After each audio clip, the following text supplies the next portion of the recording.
విశ్వనాథుని యందు ప్రియమైన సహోదరి సహోదరులారా, ఒకసారి ఒక గురువు ప్రతిసారి ప్రసంగం చెప్పేటప్పుడు నోట్లో చాక్లెట్ పెట్టుకొని ప్రసంగం చెప్తారు. ఆ చాక్లెట్ కరిగిపోయే లోపల ప్రసంగం అయిపోతుంది.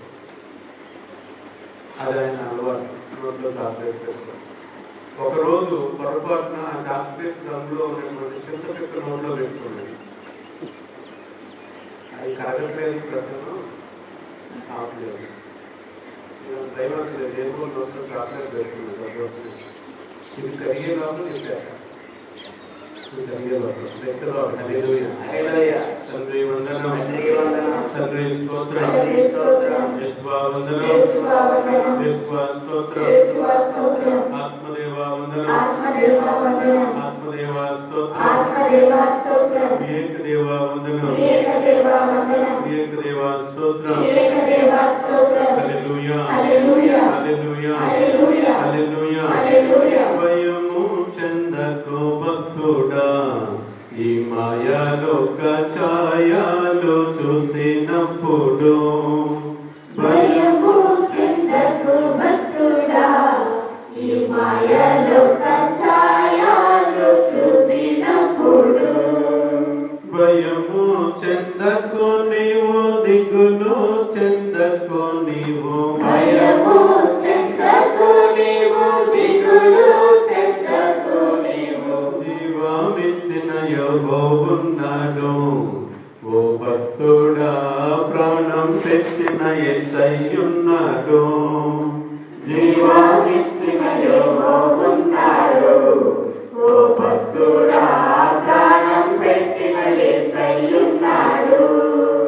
భయము చెందకు భక్తుడా, ఈ మాయలోక ఛాయలు చూసినప్పుడు. భయము చెందకు భక్తుడా, ఈ మాయలోక ఛాయలు చూసినప్పుడు. బబులోను దేశమందున ఆ ముగ్గురు వ్యక్తులు బొమ్మకు మ్రొక్కనందున.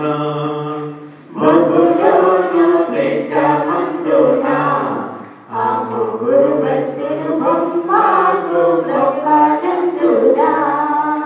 పట్టి బంధించే రాజు అగ్నిలో పడవేసే. పట్టి బంధించే రాజు అగ్నిలో పడవేసే. నంగువాడు ఉండలేదా, ఓ భక్తుడా, రాజు రమ్మని పిలువలేదా.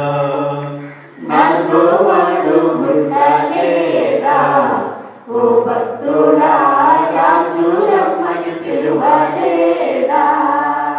భయము చెందకు నీవు, దిగులు చెందకు నీవు. భయము చెందకు నీవు, దిగులు చెందకు నీవు. జీవమిచ్చిన యెహోవావున్నాడు, ఓ భక్తుడా, ప్రాణం పెట్టిన యేసయ్యున్నాడు. జీవమిచ్చిన యెహోవావున్నాడు, ఓ భక్తుడా, ప్రాణం పెట్టిన యేసయ్యున్నాడు. భయము చెందకు భక్తుడా, ఈ మాయలోక ఛాయలు చూసినప్పుడు. కరెక్ట్గా తాళం ప్రకారం కొడుతున్నారు, చప్పుడు కొడతాం సార్. సరేనా? ఈ పాటతో నాతో పాటు చప్పుడు తాళం ప్రకారం కొట్టడానికి ప్రయత్నం చేయండి. ఆస్తి అంతా పోయినా, తన దేహమంతా వ్రణములతో నిండియున్నా. ఆస్తి అంతా పోయినా, తన దేహమంతా వ్రణములతో నిండియున్నా. అన్నీ ఇచ్చిన దేవుడు అన్నీ తీసుకుపోయే. అన్నీ ఇచ్చిన దేవుడు అన్నీ తీసుకుపోయే. అని యోబు పలుకలేదా, ఓ భక్తుడా, అన్నీ తిరిగి పొందలేదా.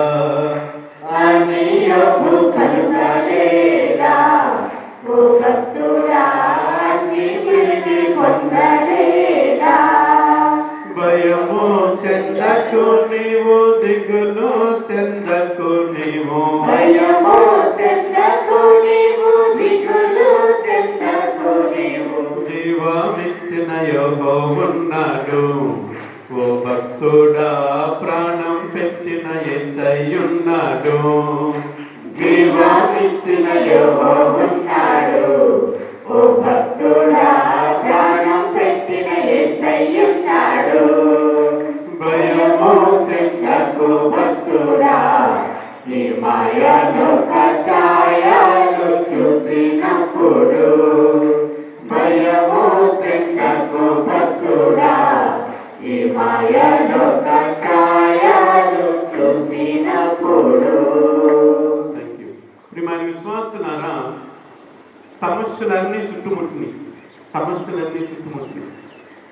నా సమస్యలకి పరిష్కార మార్గం లేదు. ఇక అప్పుల బాధలు కానీ, అనారోగ్యం కానీ, మానసికమైనటువంటి శారీరకమైనటువంటి సమస్యలు కానీ, సమస్యలన్నీ చుట్టుముట్టినాయి.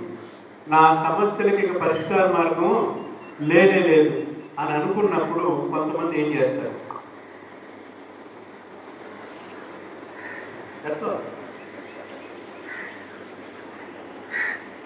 గోరు కొట్టేస్తారు, అంతే కదా. ఆత్మహత్య చేసుకుంటారు, అంతే కదండి. చాలా మంది అంతే. ఎందుకు చచ్చిపోయాడంటే అప్పులు ఉన్నాయండి, అందుకే చచ్చిపోయాడు. ఎందుకు చచ్చిపోయాడంటే ఆర్థికపరమైన సమస్యలు ఉన్నాయండి, అందుకే చచ్చిపోయాడు. ఎందుకు చచ్చిపోయాడంటే ఆ అమ్మాయి పెళ్లి చేసుకోనని చెప్పిందండి, అందుకే చచ్చిపోయాడు. ఎందుకు చచ్చిపోయాడంటే పరీక్షలో తప్పాడండి, అందుకే చచ్చిపోయాడు. ప్రియమైన విశ్వాసులారా, దేవుని బిడ్డలారా, సావు సమస్యలకు పరిష్కారం కాదండి. సావు సమస్యలకు పరిష్కారం కాదు. ఎల్విస్ ప్రెస్లీ అని ఒక రాక్ స్టార్ ఉండేవాడు. ఎర్లీ 60s ఉండేవాడు. 1960 ఆ టైంలో. మైకేల్ జాక్సన్ కన్నా ముందు. అసలు పాప్ సంగీతాన్ని ప్రపంచానికి పరిచయం చేసింది ఎల్విస్ ప్రెస్లీ. పాప్ సంగీతాన్ని ఎల్విస్ ప్రెస్లీ ఒక అడుగు తీసి అడుగు వేస్తే లక్షల మంది జనం ఆయన చూపు కోసం, ఆయన పాట కోసం, ఆయన మాట కోసం అనేక మంది ఎదురు చూస్తూ ఉండేవారు. ఇది రాక్ స్టార్ అన్నమాట, రాక్ స్టార్. ప్రపంచంలో అందరూ అనుకున్నారు ఎల్విస్ ప్రెస్లీ యొక్క ఆనందం కలిగిన వాడు, సంతోషం కలిగిన వాడు, అంత జీవితాన్ని అనుభవించేవాడు ఇంకెవరు లేడు అనుకునేవాడు. ఎల్విస్ ప్రెస్లీ 3 పెళ్లిళ్ళు చేసుకున్నాడు. 3 పెళ్లిళ్ళు. అని అంతిమంగా ఎల్విస్ ప్రెస్లీ ఒక వైట్ పేపర్ మీద ఈ మాట రాశాడు: నాకు ఈ జీవితం నచ్చలేదు అని రాసి ఆత్మహత్య చేసుకున్నాడు. I don't like this life, నాకు ఈ జీవితము నచ్చలేదు అని ఎల్విస్ ప్రెస్లీ ఆత్మహత్య చేసుకున్నాడు. ప్రియమైన విశ్వాసులారా, దేవుని బిడ్డలారా, ప్రపంచం నివ్వెరపోయింది. ప్రపంచం నివ్వెరపోయింది. నాకు ఈ లైఫ్ నచ్చలేదు. అరే మేమందరం చాలా ఆనందవంతుడు. చాలా సూసైడ్ కేసెస్ ప్రపంచంలో ఎక్కడ జరుగుతుందంటే హైయెస్ట్ సూసైడ్ కేసెస్ భారతదేశంలోనే. హైయెస్ట్ సూసైడ్ కేసెస్ భారతదేశంలోనే. ఎక్కువ మంది బలవన్ మరణాలు మన దేశంలోనే జరుగుతూ ఉన్నాయి. Something is wrong. Something is wrong. ఆలోచనలు అందరికీ వస్తాయి. ఆలోచనలు వచ్చినప్పుడు భగవంతుని వైపుకి తిరగండి. సమస్యలు అందరికీ ఉంటాయి. నీ సమస్యలు వచ్చినప్పుడు దేవుని వైపుకి తిరగండి. ఇవన్నీ ఎందుకు చెప్తున్నానంటే, నేను మొదటి పట్టణంలో ఒక ప్రవక్త, బాబు దేవా నాకు ఈ బాధలు చాలు, నా ప్రాణాలు తీసుకో, నేను చచ్చిపోతా అంటున్నాడు. రాజుల మొదటి గ్రంథం 19వ అధ్యాయం 4వ వచనం. అరణ్యమున ఒక రోజు ప్రయాణం సాగించింది. ఆ అడవిలో ఒక రేగు చెట్టు కింద కూర్చుండి ప్రాణములు విడవగోరెను. తానొక్కడే అరణ్యమున ప్రయాణించి ఒక రేగు చెట్టు కింద కూర్చొని చచ్చిపోవాలనుకున్నాడు. ప్రాణములను విడవగోరెను. దేవుడితో ఏమన్నాడు? భగవంతుడా, నా ప్రాణాలకు నువ్వు తీసేసుకో, నా ప్రాణాలను నువ్వు ఎక్కిసుకో. ప్రాణములు విడవగోరెను అని ఆయన ఏమన్నాడు? దేవ, నా ప్రాణాన్ని తీసుకొని దేవుని వైపుకి తిరుగుతున్నాడు. చచ్చిపోట్ల దేవుని వైపుకి తిరుగుతున్నటువంటి ప్రవక్త అసలు ఎందుకు చచ్చిపోవాలనుకుంటున్నాడు? ఎందుకు చచ్చిపోవాలనుకుంటున్నాడు? ప్రియమైన విశ్వాసులారా, దేవుని బిడ్డలారా, చాలా మంది అంతే. నేను దస్తా అంటూ ఉంటారు. ఎందుకు సావాలనుకుంటున్నారు? 2 సార్లు అని ఈ మాటలు బాగుంటాయి. ఏమంటుంది తెలుసా? 30 దైవుడు ఏలియాను లేపు, మన దేవుడు మిమ్మలను లేవనిస్తాడు. కష్టాల ఊబిలో ఉన్న, సమస్యల సుడిగుండంలో ఉన్న, ఏకాకిగా మిగిలిన, ఒంటరిగా ఉన్న, నిన్ను అనాథం చేసి ఆడుకుంటున్నా, నిన్ను చూసి గేలి చేస్తున్నా, నిన్ను చూసి ఎగతాళి చేస్తున్నా, నిన్ను చూసి మోకరి చేస్తున్నా, భగవంతుడు అంటున్నాడు, నిన్ను తడుతున్నాడు. నిన్ను తట్టి ఆయన నిన్ను లేవనెత్తుతున్నాడు. ఏలియాను తట్టి దైవదూత ఏలియాను లేవనెత్తి ఈ మాట అంటుంది, ఏలియా నువ్వు చాలా దూరం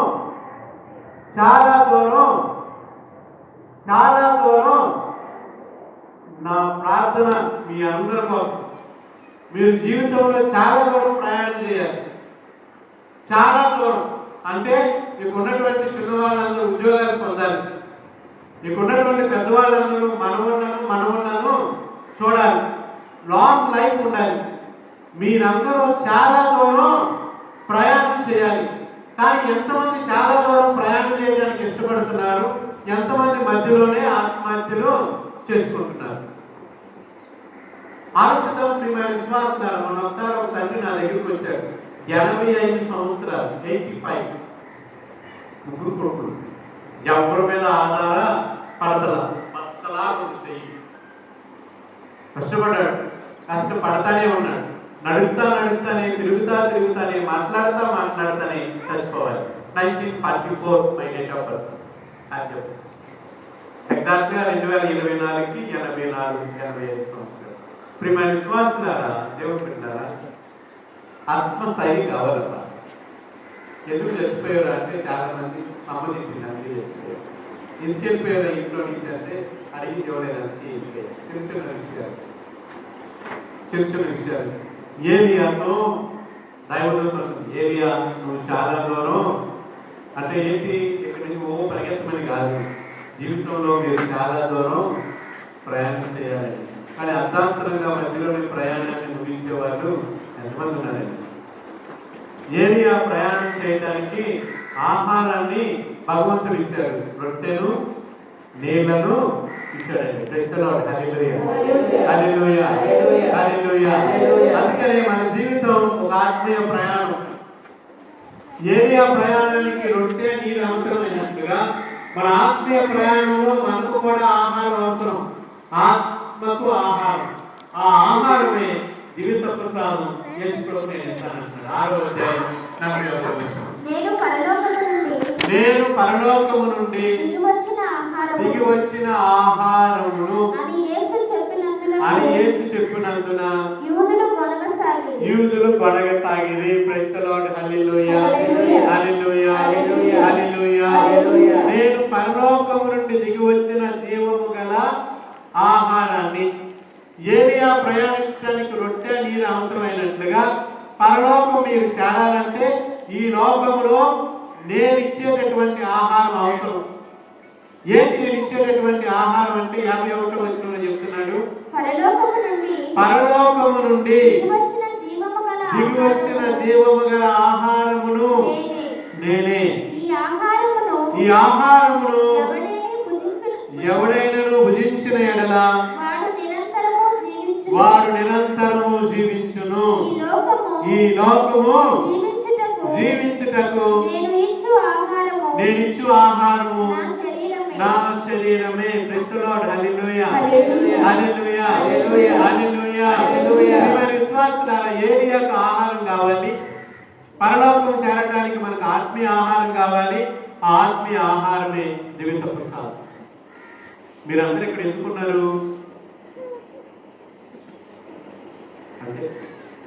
అంతేగా పూజాబల్లో పాల్గొని ఆదివారంలోను అప్పు పండుగలోను శరీర కష్టమైన పనులు చేయక నేను పూజలో పాల్గొన్నాను. ఊరికి పాల్గొనడం ఏంటి?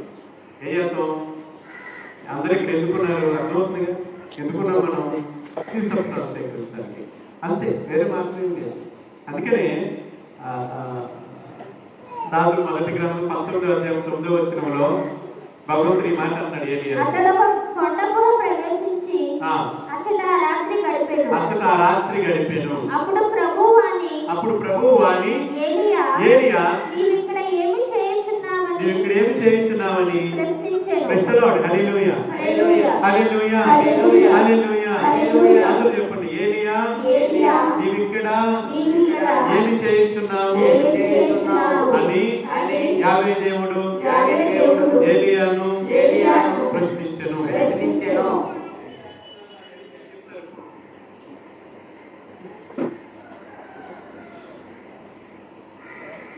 అర్థమైందండి. చాలా మందికి ఏ టైంలో ఏం చేయాలో తెలవదు. అక్కడేమో పెళ్లి జరుగుతూ ఉంది, పెళ్లి పాట ఓ మానవుడా నీ గతి ఏమన్నా పాడుకుంటే అందరూ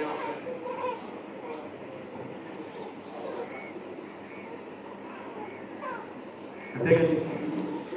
ఏలియా నువ్వు ఇక్కడేమి చేస్తున్నావు. చాలా మందికి ఏ టైంలో ఏం చేయాలో తెలవదండి. ఎక్కడ ఏం మాట్లాడాలి, ఏం మాట్లాడకూడదు, అసలు మనం ఎక్కడ ఉన్నాం. ఆలోచిద్దాం ప్రియమైన విశ్వాసులారా, దేవుడు పెట్టినారా. ఏలియా నువ్వు ఇక్కడ ఏం చేస్తున్నావు? ఏలియా నువ్వు ఇక్కడ ఏం చేస్తున్నావు? నీకు ఫస్ట్ ర్యాంక్ రావాలంటే అవనిగడ్డ బస్ స్టాండ్లో రోజు వెళ్ళి కూర్చుంటే రాదమ్మా. కాలేజీ టైంలో కాలేజీలో ఉండాలి. నువ్వు పొలంలో ఇత్తనాలు జల్లేసి గట్టి చుట్టూ తిరిగినంత మాత్రాన్ని ఏం పంటలు కలుపులు తీయాలి, ఎరువులు నాటాలి, ఎరువులు చల్లాలి, మందులు కొట్టాలి, శుభ్రంగా వాటిని చూసుకుంటేనే. ప్రియమైన విశ్వాసులారా, ప్రాబ్లం వల్ల ఇదే. ఎక్కడ ఏం చేయాలో చాలా మందికి తెలియదు. భగవంతుడు అన్నాడు ఏలియా నువ్వు ఇక్కడ ఏమి చేస్తున్నావు? యశ్ప్రభు అంటున్నాడు నేను నిజమైన ఆహారాన్ని, నేను నిజమైనటువంటి ఆహారాన్ని. ఈ లోకంలో మీరు జీవించడానికి నేను ఇచ్చేటటువంటి ఆహారము నా శరీరమే. నా శరీరం. ఏలియా రొట్టెలు తిన్నాడు. నేను 5 రొట్టెలు 2 చేపలు 5,000 మందికి ఇచ్చినప్పుడు దేవుడు అన్నారు నేను నా శరీరాన్ని ఇస్తానంటున్నప్పుడేమో గొడుగుతున్నారేంటి? రొట్టెలు ఇచ్చినప్పుడేమో ఎవడు కొలగల, బాగానే తిన్నాడు. నా శరీరాన్ని ఇస్తానన్నప్పుడు గొడుగుతున్నారేంటి? మరగటమే కాకుండా ఈయన వడ్రంగి కొడుకు కాదా, మరియమ్మ కుమారుడు కాదా? రకరకాలైనటువంటి ప్రశ్నలు వేస్తున్నారేంటి? ప్రియమైన విశ్వాసులారా, దేవుని బిడ్డలారా, ప్రశ్నించేవాడు దేవుని దీవెనలు పొందుకోడండి. భగవంతునికి నీ సాగు తెలివితేటలతో పని లేదు. దేవునికి కావాల్సిందే నీ విశ్వాసం. ఇది చేయగలని నమ్ముతున్నావా, విశ్వసిస్తున్నావా? ఆయన తలుసుకుంటే కాకులతో ఆహారాన్ని తప్పించగలరు. ఆయన తలుసుకుంటే దేవదూతలతో ఆహారాన్ని పంపించగలరు. ఆయన తలుసుకుంటే రాళ్ళను రొట్టెలుగా మార్చగలడు. ఆయన తలుసుకుంటే 5 రొట్టెలను 2 చేపలను 5,000 మందికి పంచగలరు. ఆయన తలుచుకుంటే ఆయన నిన్ను లేవనెత్తుతాడు. ఆయన వైపుకి తిరిగితే, ఆయన నమ్మితే. కానీ ఈ ప్రజలు ఎవరో నమ్మట్లేదు. యేసయ్యని నమ్మట్లేదు. నేనే జీవాహారం అన్నప్పుడు ఎవరు యేసయ్యని నమ్మట్లేదండి. ప్రియమైన విశ్వాసులు, దానికి బదులుగా వీళ్ళు ఏం చేస్తున్నారు? గొడుగు. మీరు వారం చెప్పారు గొడుగు. మొక్కలు నాశనం అవడానికి గొడుగు చాలండి. జీవితాలు నాశనం అవడానికి జీవితాలు నాశనం అవడానికి నిజాలు. ఒకసారి నేను ఒక వ్యక్తి మిలిటరీలో పనిచేస్తాను. యుద్ధంలో సార్కి బుల్లెట్లకి గాయం పెద్ద వయసు. ఇక రెస్ట్ కోసం ఇంటికి పంపించారు. మనసు మీదే ఉంటున్నాడు. అది హీల్ అవ్వట్లేదు, మనసు మీదే ఉంటున్నారు. దాని వాళ్ళ భార్య ఆ ఇంటికి వెళ్ళిన తర్వాత ప్రార్థనలు చేసిన తర్వాత బయటకు వచ్చినప్పుడు నాకు చెప్తూ ఉంటాయి ఆయన చచ్చిపోవాలని ప్రార్థన చేయాలి, ఆయన చచ్చిపోవాలని ప్రార్థన చేయాలి అని 1,000 రూపాయలు చేతిలో పెడుతున్నాడు. నేను అన్నా ఎందుకు చచ్చిపోవాలమ్మా ఆయన అంటే నువ్వు గొడుగుతాడయ్యా, ఎంత సేవ చేసినా గొడుగుతాడయ్యా. ఇడ్లీ సరిగా నడవలేకపోతాను కాబట్టి అరుగుదల ఉంటుందని నేను ఇడ్లీ పెట్టాను. రోజు ఇడ్లీ అని అంటారు. నాకు ఈరోజు పూరీలు పెట్టాను. ఆదివారం అంటారు చేంజ్ చేస్తాను. సరేనని ఆమె చెప్తున్న మాటలు సింపుల్ లాజిక్ అండి, వెరీ సింపులే. గొడుగుతూ ఉంటాడు, ఎంత సేవ చేసినా గొడుగుతూ ఉంటాడు. ఆయన చచ్చిపోతే మరి ఎట్లా నేను అన్నాను.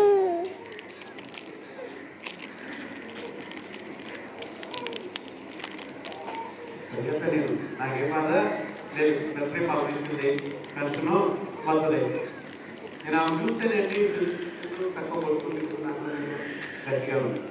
అవన్నీ పరిపిస్తుంటారు అంతే అంతే. ప్రియ విశ్వాసులారా, ఆమె భయంకరమైనటువంటి ఆలోచన, భయంకరమైనటువంటి ఆలోచన. ఒక వారం తర్వాత నేను అక్కడ ఎంత ఉంటే ఆ ఇంటి దగ్గర ఉండదండి, ఎవరు చచ్చిపోయినట్టుగా ఉన్నాను. మనోడు ఇప్పుడు ఆమె కూడా నేను చచ్చిపోవాలని చచ్చిపోయే బాగా చచ్చింది, బాగా చచ్చిపోయింది. బాగా చచ్చిపోయింది. భర్త గుర్తు చేసుకుని కూర్చొని ఉన్నాడు. ఎక్కడ చచ్చిపోయిందంటే బాగా చేసుకున్నాయి. ఆ సినిమాకి వెళ్తానని బాగా దారి పడింది, పడింది అంటే చచ్చిపోయింది.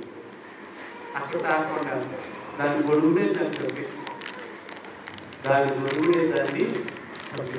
ప్రియమైన విశ్వాసుల దేవుడు గొడుగు గొడుగు ఔషధం బిర్యానీ గొరిగింది, ఉత్సవాలు చేస్తుంది. సమస్యలు అందరికీ ఉంటాయి, సమస్యలు అందరికీ ఉంటాయి. ఆస్తి అంతా పోయింది, పిల్లలందరూ పోయారు. యోగు నేను చచ్చిపోతాను అన్నాడా?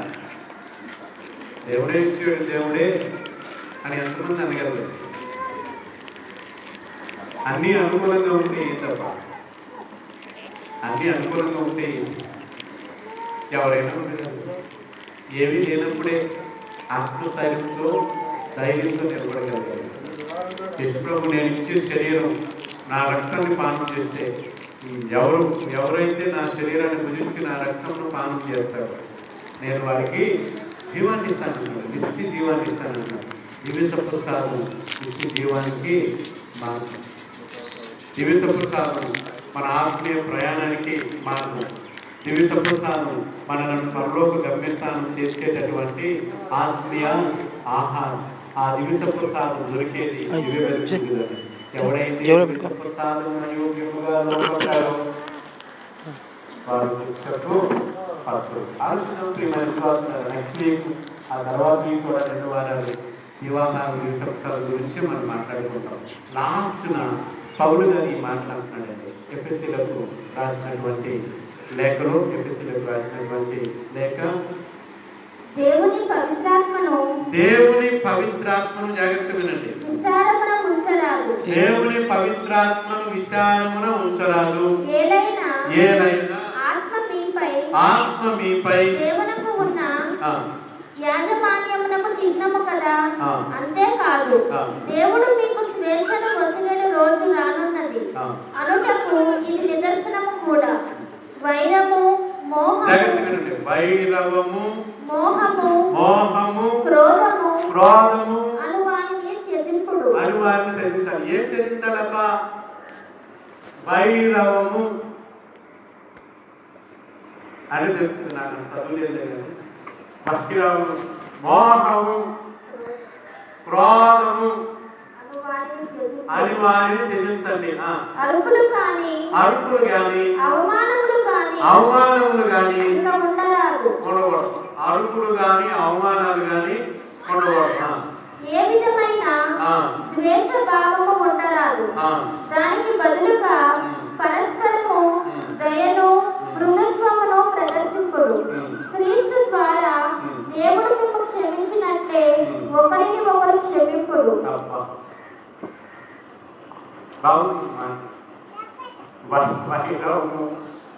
క్రోధము, మోహము ఎవరు చూస్తారబ్బా? ఈ రోజు నేను దావనని వస్తాను కానీ వదలకోకుండా, చేయాల్సిన పనులు చేయకోకుండా దేవుడు దీవించాలి. యారు దీవిస్తాడు? మనం ఏంటో, మన జీవితం ఏంటో, మన జీవన విధానం ఏంటో భగవంతుడికి తెలుసండి. ఎవరినైనా మనం నటించవచ్చు, మోసం చేయొచ్చు. సూర్యుని కాంతి కంటే 10,000 కాంతివంతమైనటువంటి కన్నులను కలిగి భగవంతుడు మనను చూస్తున్నాడు. ఎవరు మోసం చేస్తున్నాడు? అరసుధం ప్రియమైన విశ్వాసాలు ఎక్కడికి రాసినటువంటి లేఖలో పౌలు గారు స్పష్టంగా చెప్తున్నారు. ఏది వదలాలి, ఏది నిలుచుకోవాలి. అందరిని అక్కర్లేదు, క్షమించండి అన్నతో నేను ఇంట్లో కుటుంబ సభ్యులైనా క్షమించండి. మా నాన్న నేను దాదాపు 5 సంవత్సరాలు మాట్లాడుతాను. I regret. ఆ 5 years నా చేతిలో ఉంటే అసలు బాగుండేవాళ్ళం. చిన్న మనసు మా అమ్మ చెప్తుంది, సన్ నటింగ్ గో పోనివ్వరా, మాట్లాడరా, మళ్ళీ అందించుకోండి. ఆయన వచ్చేవాడు, నేను వచ్చేవాడు. రుమాలు బంగారు వస్త్రం వేసుకొని నిలబడడానికి. But I really regret. I really feel that. 5 years తర్వాత నేనే మా నాన్న దగ్గరికి కూర్చొని ఒకసారి ఆయన బర్స్ట్ ఇన్ టీయర్స్ అది దుఃఖాన్ని ఆపుకొని కట్టుకోండి. ప్రియమైన విశ్వాస దేవుడు మరొకసారి చెప్తున్నాను, మనం చాలా దూరం ప్రయాణించాలి. బహుదూరం ప్రయాణించాలి. మనం చాలా దూరం ప్రయాణించాలి. చిన్న చిన్న సిల్లీ థింగ్స్ జీవితాన్ని నాశనం చేసుకోమని, చాలా సిల్లీ థింగ్స్ జీవితాన్ని నాశనం చేసుకోమని. ఒకవేళ అనుకోని ఇరుకులు, సమస్యలు, ఇబ్బందులు ఎదురవుతాయి. బిడ్డల వల్ల కానీ, భర్త వల్ల కానీ, భార్య వల్ల కానీ, సంఘం వల్ల కానీ, సమాజం వల్ల కానీ ఎదురవుతాయి. దేవుడు మనతో ఉన్నాడు. దేవుడు మనతో ఉన్నాడు. 9 మంది సురేష్ పాదలు ఉన్నారు. 9 మంది సురేష్ పాదలు ఉన్నారు. నేను పాట రాసుకునే డైరీ అంటే ఇదే ఇప్పుడు డైరీ కనుక కొద్దిగా నాకు హెల్ప్ చేసే వాళ్ళ అడ్రస్లు అయ్యింది. రిట్రీట్కి వెళ్ళినప్పుడు వేరే సురేష్ పాదలు ఆ అడ్రస్లు అన్నీ తీసేసుకొని వాళ్ళకి ఏదో రాసేసారు. ఆ కాంటాక్ట్స్ అన్ని ఇప్పుడు 2007 ఆ టైంలో I did not say anything. అతను ఏమనలేదు, వాళ్ళతో మాట్లాడలేదు, వీళ్ళతో మాట్లాడలేదు, ఏం చెప్తాను. ఆ డైరీ అంతా తగలబెట్టేశాను. అడ్రస్లన్నీ తీసేసాను, మొత్తం తీసేసాను. అది కూడా ఎవ్రీథింగ్. కానీ 2 సంవత్సరాల తర్వాత ఆ ఫాదర్ గారి ప్యారిస్కి నేను ప్యారిస్ మినిస్ట్రీ అయ్యాను. వచ్చింది రూపాయలు.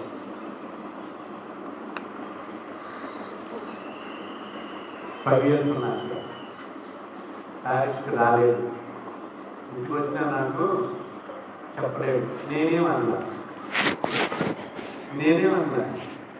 ఆయన నిన్ను జ్ఞాపనిస్తాడు, ఆయన నడిపిస్తాడు. జ్ఞాపకం చేసుకుంటూ మరొకసారి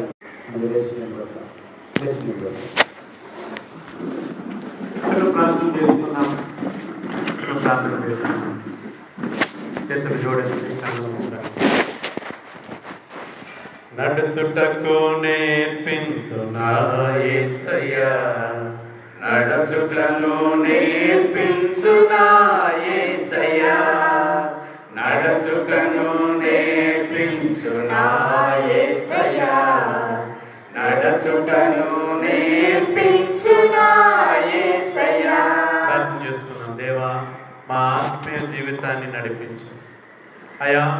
ఏలియా ప్రవక్త 400 మంది బాల దేవతలను మోసపోత పోసి ఒక అన్ని దేవుళ్ళను మొక్కే జెజబెలు రాణికి భయపడి పారిపోతే ప్రవక్త పక్షాన ఉన్నావు.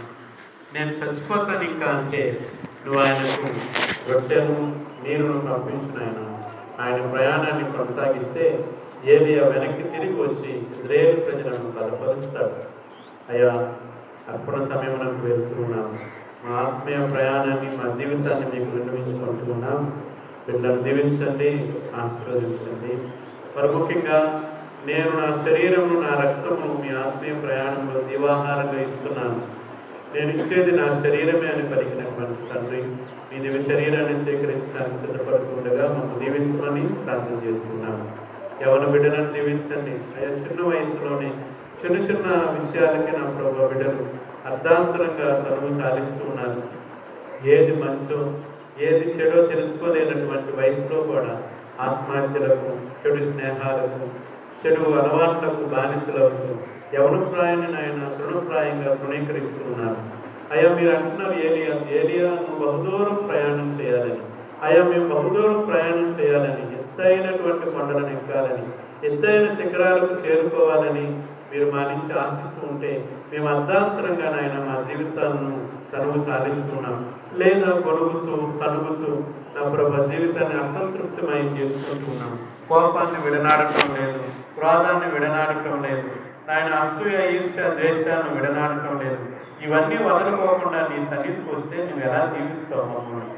కనుక నాయన ఈ సమయంలో మాలో ఉన్నటువంటి లోపాలను వదిలివేయటానికి నా ప్రభువా నీకు మనస్ఫూర్తిగా సమర్పించుకుంటూ ఉన్నాం. అయా మా పాపాలే మాకు అడ్డుగోడలుగా ఉన్నాయి, మా లోపాలే మమ్మల్ని నీ దీవెనలకు పాత్రులు కాకుండా చేస్తూ ఉన్నాయి.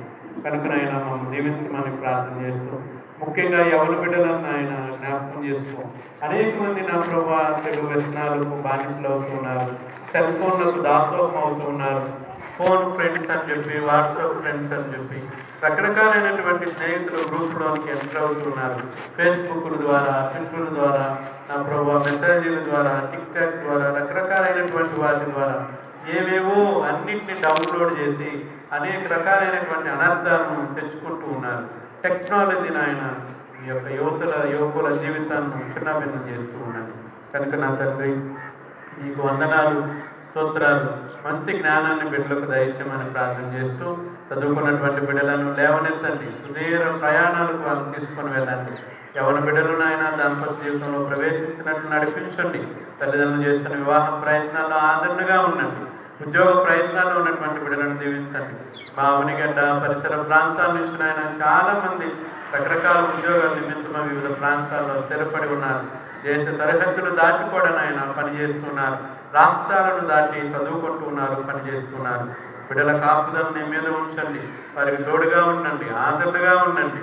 నాయన వారిని నడిపించమని ప్రార్థన చేస్తూ, అర్పణ సమయంలో వెళ్తూ ఉండగా ఈ అర్పణములతో పాటు మనం దీవించి ఆశీర్వదించమని, మరి తల్లి మా అందరి కొరకు ప్రార్థించమని మా నాథుడైన యేసుక్రీస్తు ద్వారా ఈ మనవి చేయించున్నాము. హల్లెలూయా, హల్లెలూయా, హల్లెలూయా, హల్లెలూయా.